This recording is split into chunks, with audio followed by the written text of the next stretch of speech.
What beer off flavors are actually normal style characteristics? Imagine tasting a beer and wondering if that strange flavor is a flaw or just part of the style. Sometimes what seems off at first is actually a normal feature. Let's explore which flavors are actually expected in certain beers. First up is acetaldehyde, which can give a green apple or cidery aroma. It's formed during fermentation as an intermediate compound before alcohol is produced. In most beers, especially American light lagers, international pale lagers, and Keller beers, a tiny amount of acetaldehyde is normal. It can add a fresh, yeasty note that is part of the style. Lagering or cold storage helps reduce this compound, but a small trace can still be present and is not a flaw. Next are esters, which are responsible for fruity aromas like banana, pear, or floral notes. Yeast produces esters during fermentation, and they are a key part of many beer styles. Belgian ales, for example, often have prominent banana or pear notes that define their character. In contrast, clean lagers or pilsners aim for minimal ester presence, but in fruity ales, these esters are expected and appreciated.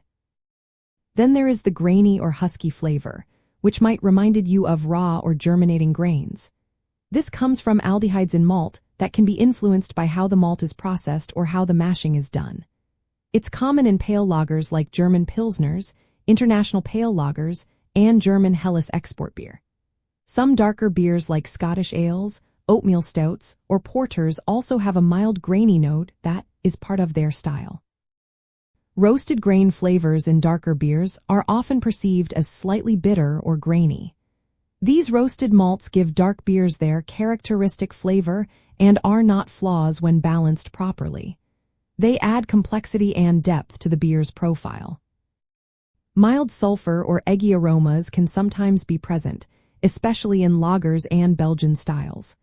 Small sulfur notes are often a result of yeast activity and can add a subtle dimension to the beer. Strong sulfur smells, however, indicate a problem like fermentation stress or contamination. When the sulfur is faint and in line with the style, it's not a fault. Oxidation, which can cause stale cardboard or sherry-like flavors, is generally undesirable. But in some aged or bottle-conditioned beers, mild oxidative notes can develop naturally and be part of the aging process. These are not necessarily flaws but can add a layer of complexity if they are subtle. Knowing these style-appropriate flavors helps both brewers and tasters. Recognizing that a green apple aroma in an American lager is part of the yeast character prevents unnecessary corrections. Appreciating fruity esters in Belgian ales highlights their unique identity. When you understand which flavors are normal, you can better judge whether a beer's off flavor is a flaw or a feature.